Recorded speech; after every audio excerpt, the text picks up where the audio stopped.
নমস্কার, কেমন আছো সবাই? আমি নমিতা, আমার একটা নতুন ব্লগে সবাইকে স্বাগত। সকালবেলা উঠান ঝাড় দিতে গিয়ে দেখি একটা নারকেল পড়েছে। দেখতে কিন্তু বেশ ভালোই লাগছিল নারকেলটা দেখে। আর তারপর দেখুন নারকেলটা তুলে এনে তারপরে রেখে উঠানটা ঝাড় দেবো। তো নারকেলটা দেখছিলাম যে জল আছে কি না, দেখলাম ভালোই জল আছে, তো রেখে উঠানটা অফ ক্যামেরা ঝাড় দিয়ে দিয়েছি।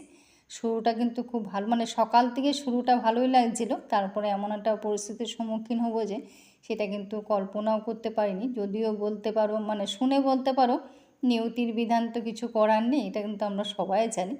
তাও তো মানে কখনো কখনো এমন একটা পরিস্থিতিতে আমরা সম্মুখীন হই না, তখন কিন্তু মানে সময়টা আর কি, যে সময়টা হয় না তখন কিন্তু খুব খারাপ লাগে।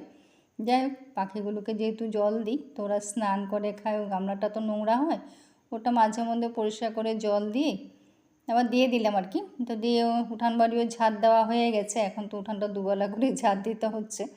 তো দিয়ে দেখো একেবারে স্নান করে চলে এলাম। সূর্যদেবকে জল দেব, তুলসী মঞ্চে জল দেব। তো আজকে কিন্তু আমার বাবার কথা খুব মনে হচ্ছিল, মানে 27শে ফেব্রুয়ারির দিন এত খারাপ লাগছিল না, সেটা বলে বোঝাতে পারবো না। যেটা সবাই আমরা দেখো তুলসী মঞ্চটা যদিও রং করা নাই, রং করা থাকলে কিন্তু আরও ভালো লাগতো, কিন্তু এখনও কিন্তু অনেকটা সুন্দর আছে। পরিষ্কার করতে কিন্তু একটু সময় লাগে, পরিশ্রমও হয়, যেহেতু একটু ডিজাইন করা না, ওই জন্য আর কি। যাই হোক, তুলসী মঞ্চ পরিষ্কার করে এখন সোজা ঠাকুর ঘরে চলে এলাম। তো তেমন কোনো আয়োজন নেই, প্রতি বছরের জন্মদিন আসে, ছেলেরটাই করি না আর বরেরটার আমারটা তো ব্যাপারে মানে প্রশ্নই আসে না। তো ছেলে কিন্তু এখনও অবধি জন্মদিন কখনো পালনই করা হয়নি, যখন ছোটোর থেকে আজকে ডেট অবধি। ছোটোবেলা কিন্তু যদিও করতে পারতাম, তখন করার মতন সামর্থ্য ছিল, কিন্তু তখন পরিস্থিতি তেমনটা ছিল না যে জন্মদিন পালন করার মতন। যাই হোক, এইসব কথা এখন আর তুললাম না। আর এখানে দেখো পায়েসটা হয়ে গেছে আর লুচিগুলো ভাজা হয়ে গেছে, মানে ঠাকুরকে একটু দেওয়া আর কি। তো ঠাকুরকে তো দেওয়ার ক্ষমতা আমাদের কারও নেই, ঠাকুরই আমাদেরকে দেন, তো ওনাকে দেওয়ার মতন তো ক্ষমতা আমাদের নেই। যাই হোক, তো ঠাকুর পুজো দেওয়া হয়ে গেছে, পুজো দিয়ে এখন সোজা মন্দিরে চলে যাব। এটা করি এখন, প্রতি বছর এটা করি, মানে জন্মদিনের দিন, ছেলের জন্মদিনের দিন আর বরের জন্মদিন মন্দিরে যাই, যেহেতু বাড়ির থেকে একটু দূর হলো, মানে এখানে যাই আর কি, একটু পুজো দিই, একটু ভালো লাগে। আর মন্দিরটা আজকে একটু ভিডিও করলাম, কেননা ভিডিও যদিও আমি করি, কেননা মন্দিরে আসলে ভিডিও এমন এমন একটা পরিস্থিতি হয়ে গেছে না, যদি ভিডিও না করি না নিজেরই খারাপ লাগে, মানে কিছু একটা করলাম না, তোমাদের সাথে শেয়ার করলাম না, যেহেতু মন্দিরে এসেছি। তো হয়তো কারো দেখতে খুব ভালো লাগবে। আর যিনি আমাকে একজন কমেন্টও করেছিলেন, উনি হাওড়ায় থাকেন, তো উনি এখন আগে আসতেন, এখন আসতে পারেন না। ওনার এখন মানে আর্থারাইটিসের সমস্যা, উনি ডেলি লাইভটা দেখেন, কিন্তু মন্দিরটা তো পুরো ঘুরে দেখান না লাইভের সময়, মানে ডেলি লাইভে উনি আরতিটা দেখেন আর কি। তো আমাকে একদিন বলেছিলেন যে তুমি যদি কখনো যাও তাহলে কিন্তু একটু পুরোটা ভিডিও করে শেয়ার করো, আমি তাহলে দেখব। আমার খুব ভালো লাগে, সত্যি সবারই ভালো লাগে এখানে, কিন্তু এতটা ভালো লাগে না, এটা কিন্তু সত্যি কথা। মন্দির তো সবার, যে কোনো মন্দিরে সবারই ভালো লাগে, এখানে লেখা আছে ছবি তোলা বারণ। তো মন্দির, যে কোনো মন্দিরে সবারই ভালো লাগে, সবারই আনন্দ লাগে, সবারই শান্তির জায়গা, কিন্তু এই মন্দিরে যে একটা অন্যরকম শান্তি পাওয়া যায়, কারণ কোনো এত সুন্দর ডিসিপ্লিনটা না, এতেই সবচেয়ে বেশি ভালো লাগে। মানে একজন লোক আসুক একই ডিসিপ্লিন, আর 10জন লোক আসুক একই ডিসিপ্লিন, এত সুন্দর। এখানে লোক কিন্তু পরিবর্তন হয়, যারা পুজোরি হোক, মানে পূজারি হোক, কাজ করে যারা হোক, তারা কিন্তু পরিবর্তন হয় দেখি, কিন্তু তাদের নিয়ম বা ডিসিপ্লিন কিন্তু একটুকু এদিক এদিক হয় না, এটা সবচেয়ে বেশি ভালো লাগে আমার। আর এখানে দেখো মায়ের এটাও রেখেছেন দেখার জন্য আর কি। অনেক সময় তো ভিড় হয়, বিকেলবেলা তো প্রচুর ভিড় হয়, তো মাকে আরেকবার তোমাদের সাথে দেখিয়ে দিলাম, সবাই দেখে নি। মা তো মানে কত সুন্দর দেখতে, কিন্তু মন ভরে যায়, দেখলে মনে হয় না দেখতেই থাকি, আমার কিন্তু এমনটাই মনে হয়, দেখলে দেখতেই থাকি। তো আজকে কিন্তু আমার বাবার কথা খুব মনে হচ্ছিল, তো কেন মনে হচ্ছিল সেটাও বলবো। তো মা বাবার কথা সবারই সবসময় মনে পড়ে, আর বাবা তো এখন নেই। আর এখানে দেখো বাবা দুলাল আর মাকে বসিয়ে রেখেছেন, এত সুন্দর, মানে এত সুন্দর মেনটেন করেন, আমার খুব ভালো লাগে মন্দিরটায় এসে। বজরংবলী এখানে একটু প্রণাম করলাম। যখনই আসি তখনই কিন্তু এখন ভিডিও করি, যখন যেহেতু এখন ব্লগ ভিডিও করি, মানে তোমাদের সাথেও শেয়ার করি। তো না করলে না কেমন জানি লাগে, মনটাও খারাপ লাগে যে কিছু একটা করলাম না, এটা কিন্তু হয়। আর এখানে দেখো লেখাই আছে হনুমানজির হাতে মুখে পায়ে, যাতে কেউ ফল, হয়তো আগে কেউ দিত, এখন এর জন্য লিখে দিয়েছে কেউ যেন না দেয়। তা আমি কখনো দেখিনি, যাই হোক দেখলাম আজকে এটা লেখা আর কি। আর এখানে দেখো বাবা ডোলা, মানে ওনার ব্যবহৃত জিনিসগুলো এখনও কত সুন্দর করে যত্ন করে রেখে দিয়েছেন। এটা দেখতে কিন্তু বেশ লাগে। হয়তো অনেকে দেখেছো বা অনেকে আসো, কিন্তু সবারই ভালো লাগে জানি। তো যেটা বলছিলাম, আজকে আমার বাবার কথা এতটা মনে হচ্ছিল, বাবার কিছু কথাগুলো খুব প্রাণে লাগছিল আজকে। সবটা যেন সারাদিনটা আজকে এত খারাপ লেগেছে, মানে সেটা বলে বোঝাতে পারবো না। মন্দিরে পুজো দিতে এসছে তখন অবধি খুব ভালো ছিল মনটা, তো বাড়ি যাওয়ার পরেই কিন্তু মনটা একেবারে খারাপ হয়ে গেছিলো। তো বাবা আমাদেরকে বলতেন সবসময়, ঈশ্বর তোমাদের চোখ দিয়েছে সবার প্রতি সহানুভূতি রাখার জন্য, আবার হৃদয় দিয়েছে ভালোবাসা দেওয়ার জন্য। আমাদের টাকা পয়সা না থাকলেও কোনো ব্যাপার না, কিন্তু আত্মসম্মানটা যেন সবসময় থাকে। এখানে দেখো মাকে কত সুন্দর লাগছে না, মানে এত সুন্দর মেনটেন করে না, মনে হয় না এক্ষণ বসিয়েছে, এত সুন্দর লাগছে না, দেখতে বেশ লাগে।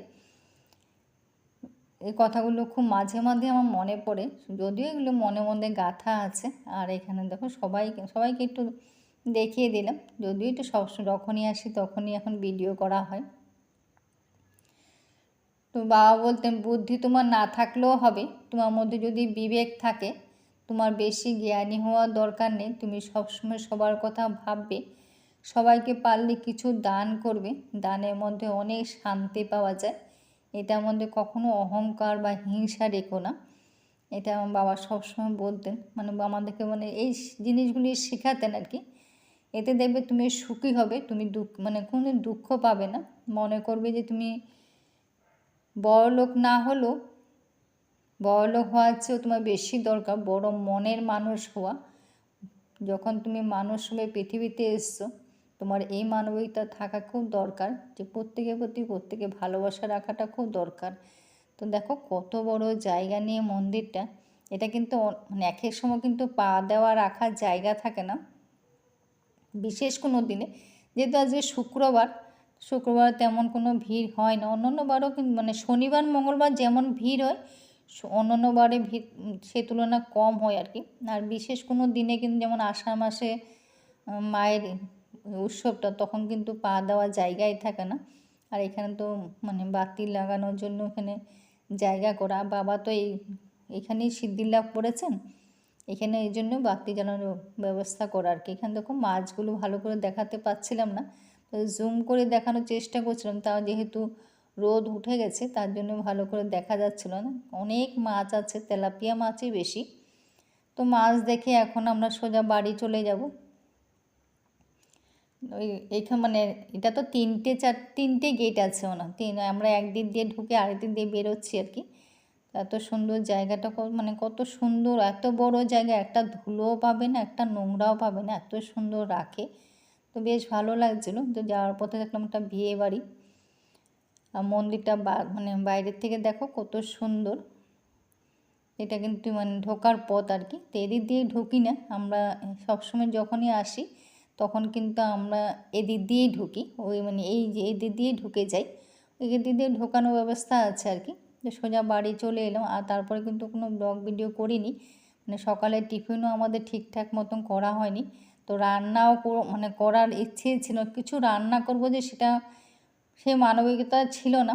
যদিও সকালবেলা ছেলে ও অফিস যাওয়ার আগে অল্প চিকেন এনে দিয়ে গেছিলো, চিলি চিকেন করার জন্য আর কি, কিন্তু কিছুই করা হয়নি। দেখো এখানে অল্প করে মাছ করেছি, আর এখানে বর বলেছে চিলি চিকেন কিছু করার দরকার নেই, মাংস রান্নাই করার দরকার, যেহেতু সামনে এনেছে। আর দেখো মাংসগুলো চিলি চিকেনের মতন কাটা, অল্প করেই রান্না করেছি। তো কেন করেছি আসলে কি বলো তো, সকালবেলা যখন আমরা মন্দির দিয়ে পুজো দিয়ে এসেছি না, রান্না করব, অনেক ভাজা টাজা সব কেটেছিলাম, যে ভাজা টাজা করব, রান্না করব। চিলি চিকেন যেহেতু ছেলে বলে গেছে, তো এটাও করবো। আর অল্প করে করেছি, কালকে যেহেতু শনিবার, তো এই জন্য শুক্রবার দিনে অল্প করেই রান্না করেছি। মানে না করলে নয়, সামনের জিনিস, তার জন্যই করলাম আর কি। এমন সময় না বাড়ির সামনে দিয়ে, আর দুপুরবেলা দেখো খাওয়া দাওয়া হয়ে গেছে। তো ওরা কিন্তু এখন গর্ভবতী, মাও গর্ভবতী, মেয়েও গর্ভবতী, দুজনে খেয়ে দিয়ে কিন্তু সুন্দর রেস্ট করছে, দেখতে বেশ লাগছে না? তো যেটা বলাই হচ্ছে না, তখন বাড়ির সামনে দিয়ে, এটা আমার বাড়ি কয়েকটা বাড়ি পাশে আর কি, একজন আমার বাবার বয়সী একজন, উনি মারা গেছেন। তো বেশ কিছুদিন, অনেক দিন ধরে লম্বা অসুস্থ ছিলেন, তো মারা গেছেন। তো তারপর দেখো সন্ধ্যের সময় একটু কেক বানিয়েছি, নিরামিষে বানিয়েছি, ডিম দিয়ে করিনি, যেহেতু কালকে শনিবার, ছেলে এসে তাহলে কালকেও খেতে পারবে, ওই জন্য নিরামিষ করলাম আর কি। তো যেটা বলছিলাম, বলতেও পারছি না, খুব খারাপ লাগছে। তো উনি মারা গেছেন, তো ওনাকে যখন স্বর্গরথ করে যখন নিয়ে আসছিল না, তখন আমার বাড়ির সামনে দিয়ে নিয়ে যাচ্ছিল। বাড়ির সামনে যখন এসছে, তখন গাড়িটা বাড়ির সামনে এসে আটকিয়ে গেছে, কেননা ওপার দিয়ে, যেহেতু পাড়ার রাস্তা, তো ওপার দিয়ে একটা লরি আসছিল আর কি, ইটে যেহেতু বাড়ির কাজ হচ্ছে পাশে, ইটের লরি আসছে, আর স্বর্গরথটা আমার বাড়ির সামনে এসে আটকিয়ে গেছে। ওপার দিয়ে গাড়ি আসার জন্য এপার দিয়ে এই গাড়িটা আটকিয়ে গেছে। প্রায় ধরো 10-15 মিনিট এখানে গাড়িটা আটকিয়ে গেছে, যেহেতু যতক্ষণ ওই ট্রাকটা ওইখানে এসে ফেসে গেছিলো একটু, যতক্ষণ ট্রাকটা না সরতে পারছে ততক্ষণ স্বর্গরথটা, মানে ওরা ঘুরিয়েও নেয়নি, এখানেই দাঁড়িয়ে গেছে। আর ওনার ছেলে মেয়েরা তো, এখন তো ছেলেমেয়েরা বেশি বাইরেই থাকে না, ওনার ছেলে বাইরেই থাকে, তো ছেলে আসবে তারপরেই। তো গাড়িটা, স্বর্গরথটা আমার বাড়ির সামনেই ছিল আর কি। তো আমার এত খারাপ লাগছিল তখন, দেখো কেকটা হয়েও গেছে, আর কি বলবো, বলতে পারছি না। তারপর বরেরও খুব খারাপ লাগছিল, তার জন্য আর কোনো রান্না বান্না, কোনো আয়োজন, কোনো কিছুই করলাম না। মানে যেটুকুন না, মানে সারাদিন যেটা করি আর কি, প্রতিদিন যা করি সেটাই করলাম। আর সন্ধ্যের সময় একটা কেক করে নিলাম, মানে নিরামিষি ভিনেগার দিয়েছি আর কি, তাহলে একটু স্পঞ্জি হয়। দেখো সকালের খাবার কিন্তু এমনিই রয়ে গেছে, আমরা মানে কেউ খাওয়া হয়নি, তো এখন বরকে দিয়েছিলাম একটু খেতে, তো সেটাই খাচ্ছিলাম। তো আজকে ভিডিওটা এখানে শেষ করব। সবাই ভালো থেকো, সুস্থ থাকো, কেমন লাগলো কমেন্ট করো। তো যেটা বলছিলাম আর কি, তো আসলে বাবার বয়সী, তো দেখে আর তখন সহ্য করতে পারছি না, আমার বরেরও, ওরও তো বাবার বয়সী, আমারও বাবার বয়সী, তো দেখে দুজনেরই খুব খারাপ লাগছিল, তার জন্য আর কিছুই করলাম, মানে তার জন্য মনটা খুবই খারাপ ছিল আর কি, সেটাই বলছিলাম। যাই হোক, আজকে ভিডিওটা এখানে শেষ করলাম। সবাই ভালো থেকো, সুস্থ থাকো, যদি কিছু একটা ভালো লেগে থাকে। তো বলছিলাম যে কেকটা ডিম দিয়ে না করলেও কিন্তু ভালোই হয়েছিল, সেটি বরকে বলছিলাম। যাই হোক, সবাই ভালো থেকো, সুস্থ থেকো। যদি